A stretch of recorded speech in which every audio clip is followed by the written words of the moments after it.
Саламатсыздар, урматтуу телекөрүүчүлөр. Эфирде Назар апталык берүүсү, студияда Асанбек Каракозоев. Бул берүүдө біз өтүп бара жаткан жумадагы орунтуу окуяларга көңүл бурабыз. Жумага назар салыңыздар. Алгач бул чыгарылышта.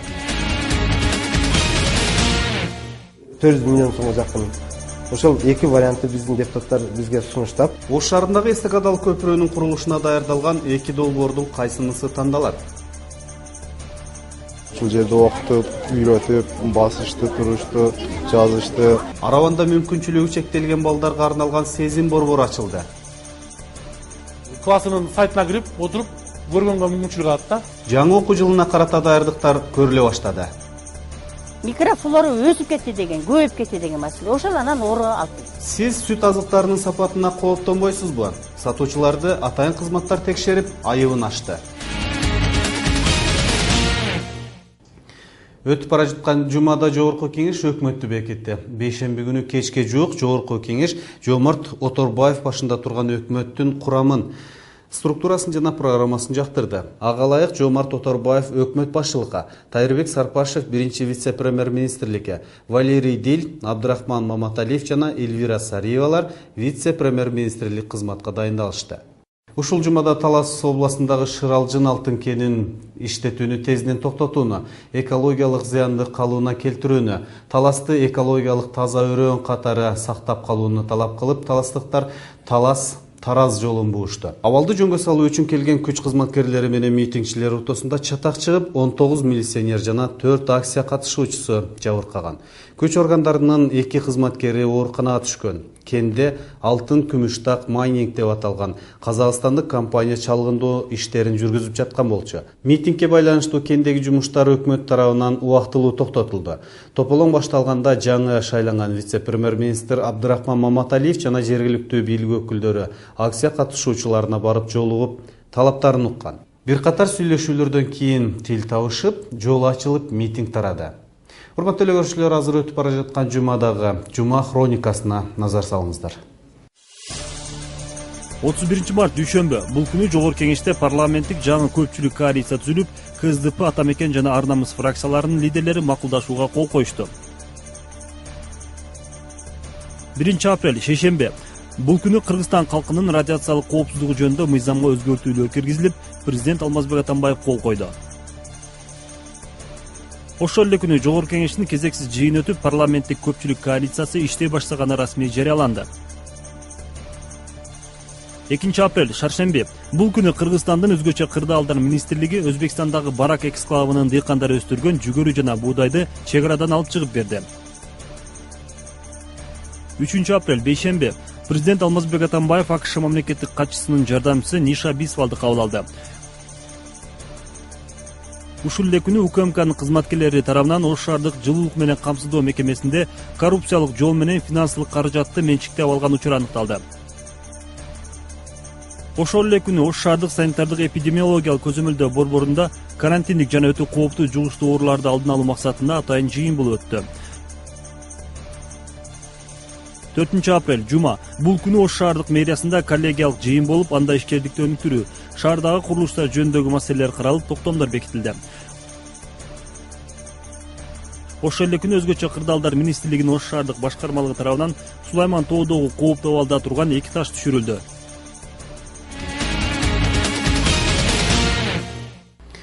Ушул эле жумада Ош шаардык мэриясында 2013 жылдын жыйынтыгын чыгарган коллегиялык жыйын өткөрүлдү. Отурумда ишкердикти өнүктүрүү, шаардагы курулуштар жөнүндөгү маселелер каралып, токтомдор бекитилди. Ошондой эле шаардык архитектура жана жол башкармалыгы катуу сынга алынып, шаардын башкы архитектору Нурбек Баятовго карата кылмыш иши козголду. Бирок ал өзүнө тагылган айыптар боюнча комментарий бере элек. Отурумда кызуу талкууга алынган маселелердин бири шаардын ички жолдору болду. Башкармалыктын башчысы Сатыбалды Абдылдакунов жолдордун эскилиги жеткендигинен жасаган иш-аракеттери алга жылбай жаткандыгын белгилеп өттү. Анын сөзүнө караганда жергиликтүү бюджеттен бөлүнгөн каражат жетишсиз. Мына жылдан жылга жасаган иштерибизди көрүп атасыздар.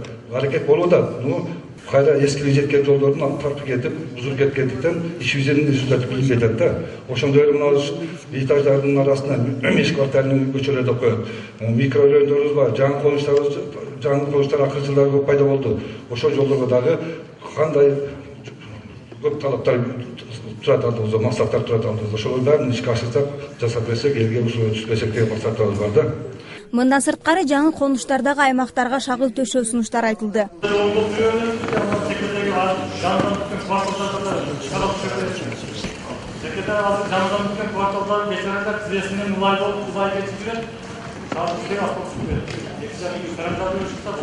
Туура. Колдон келишинче жылда жасалып атат. Мына быйыл дагы, например, 222, 223, 224 квартал, 218 квартал, Эдельвейс, Тюльпан деген жаңы конуштардын эмелерин шагылдоо иштерине планга киргиздик. Колдон келиши алып чыгарып, жакшына тегизе беребиз. Андан соң шаар куруу жана архитектура башкармалыгынын башчысы Нурбек Баятов каланын аймагынын жер кыртышынын 3 жерине жарака кеткендигин айтты. Мындан улам шаардын ген планын бекитүүгө мүмкүнчүлүк болбой жаткан. Муну текшерүү үчүн учурда иш-аракеттер жүрүп жатат. Ошонун негизинде ген план бир топ баягы өзгөртүүлөргө жана баарды токтотууга келген. Ачыгын айтып коеюн, бул тектоникский разлом мына биздин Сумутудан баштап туруп, ушундайынан өтүп, мына азыркы биздин эски мэрия, ошондойдон Абростой больница аркылуу өтүп кеткен бир разлом бар. Экинчи разлом мына Гагарин көчөсүнөн өтүп кетип атат. Үчүнчү разлом мына биздин жогору жакта бир адыр тараптан өтүп атат. Мына эң централдын жактан өтүп аткан разломдун коркунучтуусу Союз маалында салынган эң чоң биздин мына Абростой больница. Ошондой эле бардык жердеги көп кабаттуу үйлөр жана адамдар турган үйлөрдүн бардыгы ошол разломдун үстүндө. Жер титирегенде бул жерден сөзсүз түрдө жарака кетиши мүмкүн, же чөгүп кетиши мүмкүн, же ачылып кетиши мүмкүн деген коркунучтар бар. Ошондой эле шаарга жаңы курулуп жаткан үйлөрдүн саны өскөнү менен унаа коюучу жайлар эске алынбаганы баса белгиленди. Подвалды гараж кыласың, стоянканы чечпейсиң, градосоветтен өткөзбөгүлөр, дәлелчи мындай болсун деген сунушту айтып атабыз да. Себеби мына азыр көчөдөгү ресторандардын көбүсүнүн алдында парковкасы жок. Западындагы ресторанның алдында парковкасы жок. Бирок мына Абдыкадырова көчөсүнө тойго жолго тизип коюп туруп кирип кетип атат. Мына элдин алдында кагазга орогонуңар менен мыйзамсыз нерселердин бардыгына жол берип атасыңар, колду коюп берип атасыңар. Бейбечара аял кичине жер сурап барса, красный линиянын үстү же пландай, же мындай. 9 этаж салып атат, 12 этаж салып атат. Астыга бүт жапкыратып, магазиндерди ачып, аптекаларды ачып, бейбечара элге арендага берип койду. Бул чындык. Мунан биз эмнеге таанышыбыз керек? Ошон үчүн Кудай сактасын, 9 бал жер кыймылдабай эле койсун Кыргызстанда. Андан соң шаардык прокуратуранын орун басары тарабынан шаардык архитектура башкармалыгынын башчысы Нурбек Баятов мыйзам бузууларды жасап жаткандыгын айтып, ага карата кылмыш иши козголгонун белгилеп өттү. Биз буга башка кылмыш ишин козгодук. Кылмыш ишин козгогондо биз ошол мурда бул кишинин психиатрик жактан оору экендигин билгенден кийин, невменяемый деп коет бизде. Невменяемый экендигин билгенден кийин муну жоопко тарта албай, жаңыдан психиатрический экспертиза дайындадык эле. Анда психиатрический экспертизада здоров деп берди. Эми бул кишини жоопко тартканга акыбыз бар. Азыр как раз бир кылмыш иши өтүп атат. Мыйзамсыз жерлерди бергендиги боюнча. Ошондой эле жыйындын жүрүшүндө Нооруз майрамын өткөрүү боюнча мыкты делген аймактык кеңештер аныкталып, аларга сыйлыктар, акчалай белектер ыйгарылды. Зинат Турдубекова, Самат Чигиров, Ынтымак. Жакында Ош шаарындагы эстакадалык көпүрөнүн 5 варианттагы долбоору сунушталып, анын ичинен 2 кубатталган. Жактырылган 2 долбоордун бири жеке архитектор Низами Насирдиновго таандык, экинчиси Ош шаарынын мурдагы мэри Мелисбек Мырзахматов сунуштаган долбоордун өзгөртүлүп, кыскартылган варианты. Экөөнүн ортосунда 50 метр айырмы бар. Эми ушул 2 долбоордун кайсыл бири тандалып алынат? Кимисинин артыкчылыгы көбүрөөк? Кабарчыбыз кызыгып көргөн. Эл өкүлдөрү жактырган долбоордун бири жеке архитектор Низами Насирдиновго таандык. Бул вариант боюнча көпүрөнүн узундугу 200 метрди түзүп, 400 миллион сомго бүтөөрү көрсөтүлгөн. Мында негизги көпүрөдөн сырткары кошумча көпүрө куруу каралган. Негизги көпүрөнүн астынан дагы бир көпүрө көрсөткөнбүз. Ошол көпүрөдөн бурулуп, жалаң гана маршруткаларга бул жерге жол көрсөтүлгөн. Мындайча айтканда, Масалиев көчөсүнө кайра тыгын уюштурбай, Зайнабизинов көчөсүнө бурулуп, жалаң маршруткалар бул жерден чыгып, филармониянын тушунда көпүрөнүн жанынан кошулуп калат да бул жерде. Бул жерде жол тар болгонуна байланыштуу биздики көпүрөнүн өзгөчө эмеси, айырмасы эски көпүрөдөн 4 полоса эмес, 3 полоса болот. 2 полоса Ленин көчөсүнөн Кыргызстан көчөсүнө карай жүрөт. Бир полосада Кыргызстан көчөсүнөн Ленин көчөсүнө жүрөт. Ал эми экинчи вариант мурдагы мэр Мелис Мырзахматов сунуштаган долбоорду Ош шаардык архитектура жана курулуш башкармалыгы менен тийиштүү мекемелер кайрадан карап иштеп чыккан. Ага ылайык көпүрөнүн узундугу 252, туурасы 24 метрди түзүп, 450 миллион сомдук каражат жумшалмакчы. Мында эстакадалуу көпүрөнүн принциптери сакталып, каражат кыскартылган. Мурда 350 метр болгон. Азыр биз 2 пролеттун гана болгон гана подпорканы тарттык. Себеби ал жакта бир аз неме деле жок экен, баягы өтүп кете турган жерчи. Ошо 2 пролетту алдык, алганыбыздан кийин бирок ошо высота, ошол бийиктиги, ошол ширина калып турат. Эми кичине высотадан эгерде неме боло турган болсо, 9 болуп калса, высоталарды кичине нары бери эме кылганга болот, мындай өзгөрткөнгө болот. Ал эми башка принципиалдык чечимдер такыр өзгөрбөйт. Бирок башкы архитектор Тилеке Баатыр Мажурумтал жана Өзгөн көчөлөрүн бириктирген дагы бир жол курулушу керектигин, жанага кетчү каражат бул суммага кирбей турганын моюнга алды. Ошондой эле буларды кошпогондо да каражат кыскартылбай калуусу ыктымал дейт. Бул жердин баарынас баягы жетиштирүүгө 9 балдан жогору болуп калганда, азыр эми бул Советтер Союзу малында аныкталып калган экен. Geçe biz barıp zaявка берип келдик инженер сейсмологияга. Ошолор келип туруп азыр приборлору менен алып келди, текшерип беребиз дейт. Эгерде 9 балл болуп бизге результат бере турган болсо, бул ушу көпүрө турушунда бир 100 миллион, 150 миллион сом акчага арзандайт. Себеби конструкциялар жеңилдетиш конструкциялар өтүп кетет. 450 миллионго чейин эсептеп көрөлүк депчи. Качан гана ошол сейсмологдор ошо 9 балл деп бергенде, ошондо 450 миллионго түшүп келет. Эгерде сейсмотор берсе, бул маселе ушул бойдон калат. Мен ачыгын айтып коюшум керек. Шаардык кеңештин депутаттары көпүрөнү куруу боюнча 2 долбоорду жактырып, анын бирөөнү тандап алуу үчүн Ош шаардык мэриясына тапшырган. Жаш архитектурдун кээ бир пайдалуу жактарын алып атабыз, анын дагы.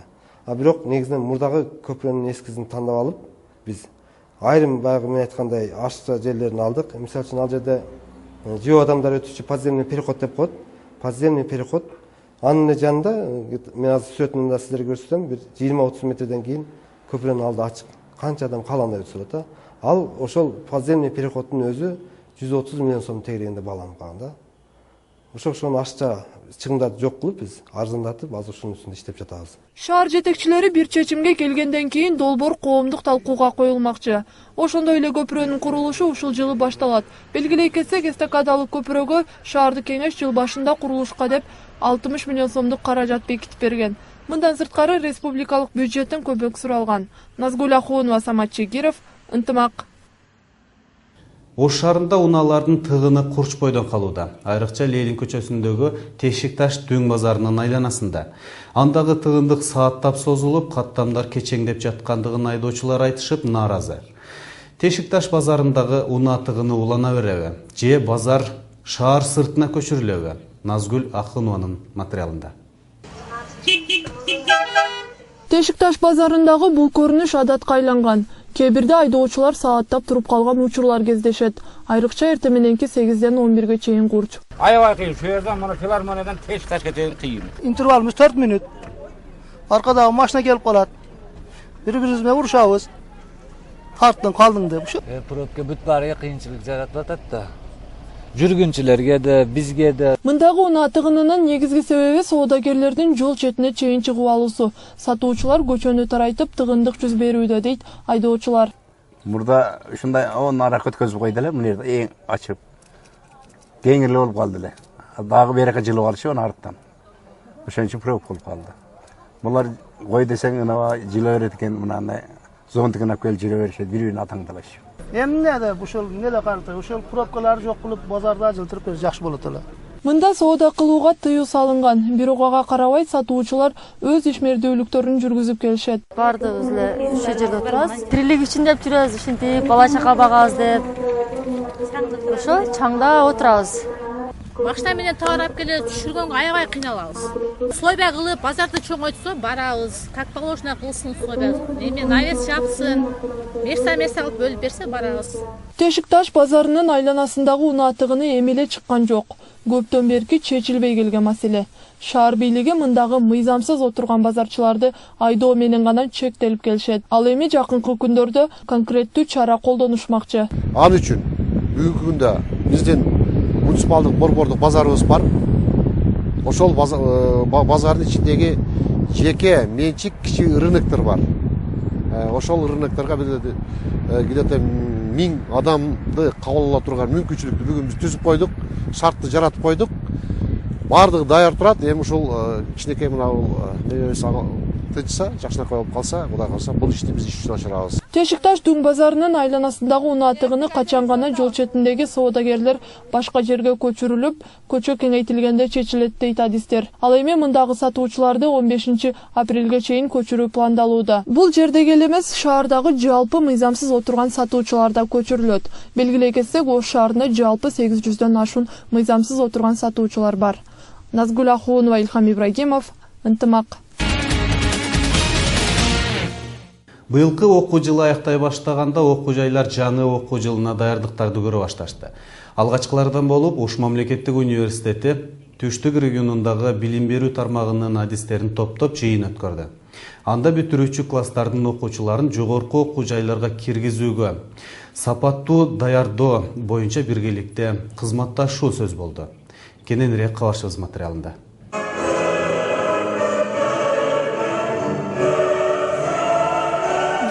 Ош, Жалал-Абад, Баткен областарынан билим берүү башкармалыгынын кызматкерлери, орто мектеп директорлору жана окутуучулары чакырылган. Алгач Ош мамлекеттик университетинин ректору өз ара кызматташуунун жаңыйтабы жөнүндө баяндама жасады.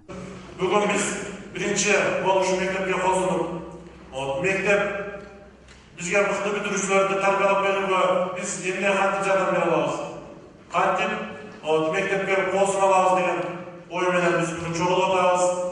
Маалым болгондой, бүгүнкү жыйын орто мектептерге автоматташтырылган билим берүү системасын киргизүү максатында өткөрүлдү. Мындай демилге Ош мамлекеттик университети тарабынан көтөрүлүп, Түштүк регионундагы ар бир областка бирден мектепке орнотуу сунушталды. Мектептерди электрондук башкаруу өткөрүүнүн эң башкы максаты билим берүү сапатын көтөрүү.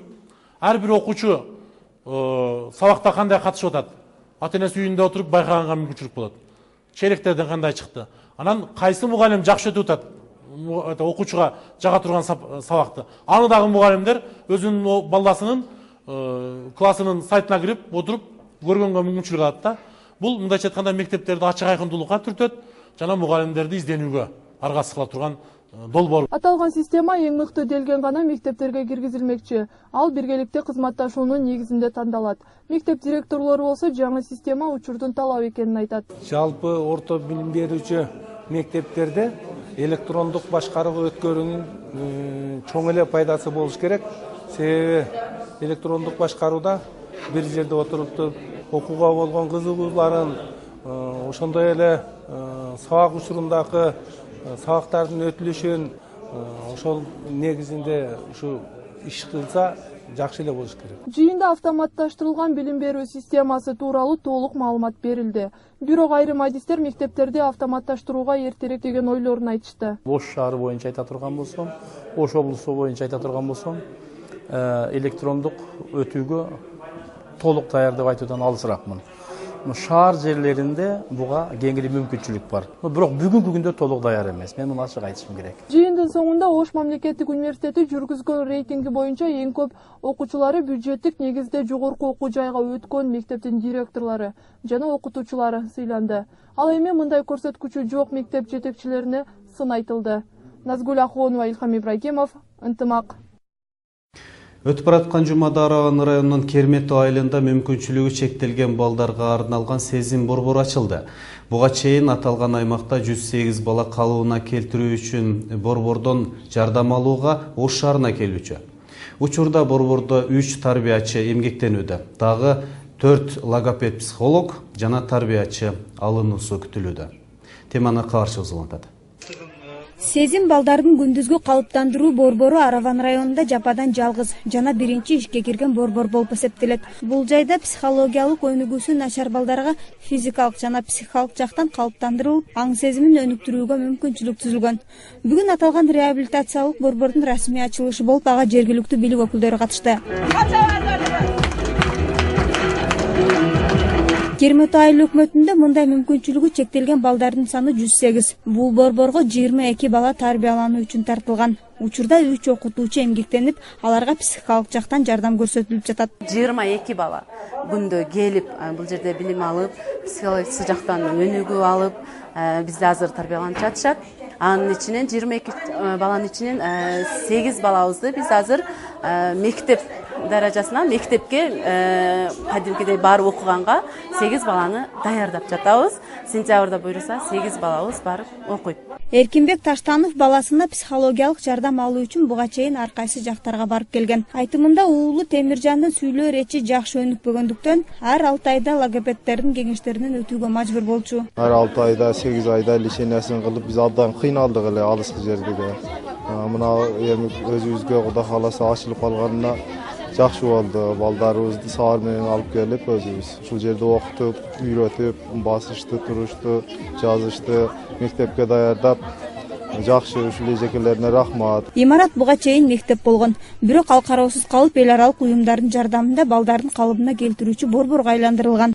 Ар бир бала социалдык кызматтын түрлөрүнө камсыз болуш керек. Мектепте окуйт деген болсо ошол окууга тартылыш керек. Анын ичинде мүмкүнчүлүгү чектелген балдар өзгөчө камкордукка ээ болуш керек деген максатта биз айыл өкмөткө сунуштаганбыз. Айыл өкмөтү, Керметов айыл өкмөтү бизде максаттуу деп тандалып алган айыл өкмөт болуп эсептелгендиктен биздин демилгебизди колдоп, анан оондун агентстволорунун каржылоосунда демонстрационный фонд түзүлгөн. Учурда бул жайда 3 гана тарбиячы эмгектенүүдө. Дагы 4 логопед, психолог жана тарбиячылар алынуусу күтүлүүдө. Зыйнат Турдубекова, Самат Чегиров, Ынтымак. Бул жумада Ош шаарындагы соода түйүндөрүндө сатылып жаткан сүт азыктарына рейд жүргүзүлдү. Алар тез бузулуучу азык болгондуктан муздак чайгыда сакталуусу керек. Бүгүнкү күндө шаарда аны сатып жаткандар ушул эрежени сактап жатышабы? Рейдтин жүрүшүндө текшерилди. Рейд Ош шаардык санитардык көзөмөлдөө борбору тарабынан уюштурулган. Анын жүрүшүндө борбордук базардагы сатыкта турган сүт азыктарынын сертификаты, сакталуу шарттары жана мөөнөтү каралды. Эки батырдыкы дагы эмненики бар? Бесөө молочненики бар. Шолордун неме мындай сертификаты көрсөтсөңүз. Рейдтин жүрүшүндө одуна тартип бузуулар да кезикти. Анткени соодагерлер сүт азыктар муздак чайда сакталбастан текчелерге тизип алышкан. Мындан сырткары сатуучулар атайын кийимдерди кийишкен эмес. Буларды адистер кооптуу деп эсептешет.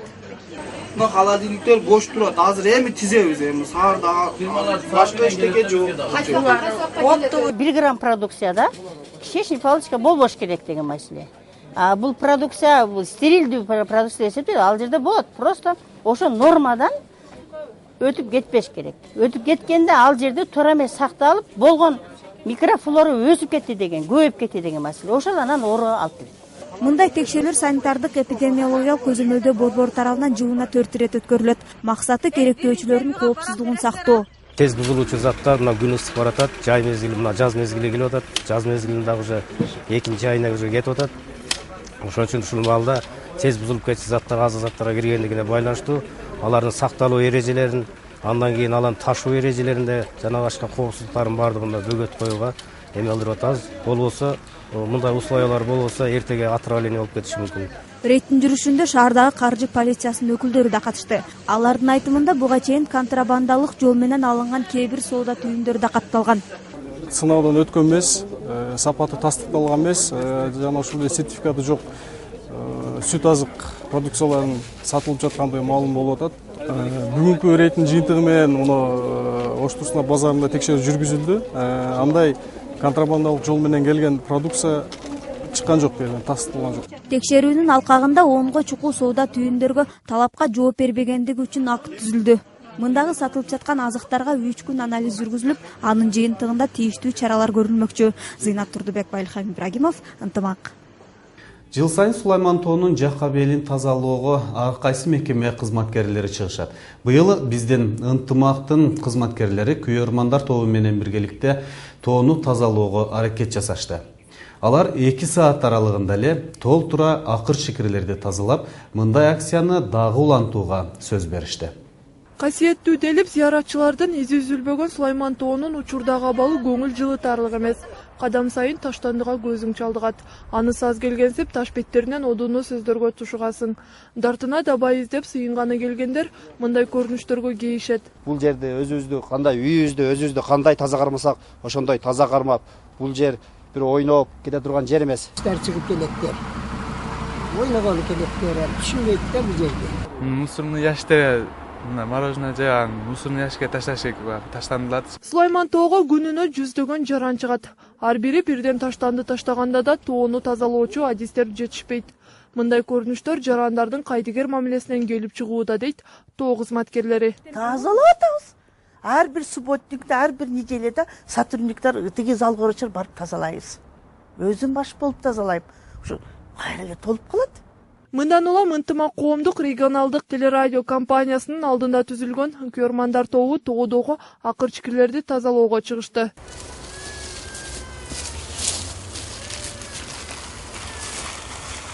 Акцияга 50дөй ынтымактын күйөрмандары чыкты. Алар 2 сааттын ичинде тоонун көпчүлүк аймагын тазалашты. Ыктыярчылардын бири Гүлназа Алиева. Бүгүн хамма фан клублар мана Сулайман тоогуда жыгылдык. Хавоям ате биз фан клубларды заказ кылган деп болуп, Россиям чыройлуу болуп турупту. Ошто тазалык үчүн хаммабыз йонуп күйүп, хакыйкый мехнат кылып харакат кылябыз. Алга ош. Бул акциянын максаты Сулайман тоону таштандылардан арылтуу эле эмес, кайдыгер караган шаар тургундарын тазалыкты сактоону үлгү катары көрсөтүү. Уюштуруучулардын айтымында мындай саамалык алгачкысы эмес. Hozirda yana oldimizga qo'ygan maqsadlardan birlari shahar tozaligi. Mana Sulaymon tog'ini fan klublar hammamiz birgalashib, bir tan bir jon bo'lib, Qirg'iziston tozaligi uchun jon kuydirib ish olib bormoqdamiz. Күйөрмандар тобу бул сыяктуу жумуштарды мындан ары да улантарын айтышат. Сулайман тоону тазалоо иштери 2 айга созулат. Жана мекенчил кайдыгер карабаган жарандарды таштандылардан арылтууга чакырышат. Назгуль Ахунова, Ильхам Ибрагимов, Ынтымак. Бул атамекендик согуштун катышуучусу 92 жаштагы жердешибиз Кадыржан Шарипов бүгүнкү берүүбүздүн каарманы. Ал 18 жашында Советтик армиянын катарында кызмат өтөп, согушка катышкан. Кадыржан Шариповдун турмушу тууралуу кийинки материалдан таанышсаңыз болот. Ардагер Кадыржан Шарипов 8 баланын атасы, ошондой эле 26 неберенин, 30 чеберенин чоң атасы. Ал 18 жашында атамекендик согушка катышкан алгачкы жоокерлерден болгон. Каарманыбыз 1941 Мырзаки районунда 4 ай аскердик даярдыктан өткөн. Андан кийин 3-май күнү Ленинград облусунда кандуу согуш майданына түшкөн. Bir ayda Kaledisko областка барып жеттик. Bu yerden Komsomolga o'tdik. Neyse bu yerden lijelarni berdi. Lijelarni berganda shu Kaledisko областдан Samelensko областыга o'tdik. Aşağıda yollarda bombalab, nima qilib, aşağıdan bir 5-6 tasi ranin bo'lishib qolishdi. Ардагер душмандардын аймагына барганын жана Украинада болгон беттешүүдө жараланганын эскерди. Пираты деп кеттим. Шундан жүгүрүп кеттим. Yotib qarasam bari kelishayapti. Kelgandan keyin yana bir yugurim nashadan borinki, ona shu uyga qoldim-da borishga. Normalde kelimlerin peşine snara askolka teydi. Ne burmalar uyadan nima qilgandakilarni chop oyog'larni o'qtib paqatlab yura olmay qoldim. Кадыржан ата оор жаратынан улам урушка кайра түшпөйт. 1943-жылы жазында 2 колунда таяк, бутунда гипс абалында Ош шаарына кайтып келет. 1945-жылы трактор айдоочусу болуп жумушка орношот. Böyle kelip 45-жылы nekigen traktorga uçakçı olup işledim. Yok yaşına ki 2 tane on verse bir tanesini yap gelemem, bir tanesini aşı diyeyim. Şunaklı yok tirikçilik yakşı nima bolup ötüp. Кадыржан Шарипов согушта жасаган эрдиктери үчүн 1961-жылы сыйланган. Ата учурда 10 000 сомдон ашык пенсия алат. Зыйнат Турдубекова, Ильхам Ибрагимов, Ынтымак.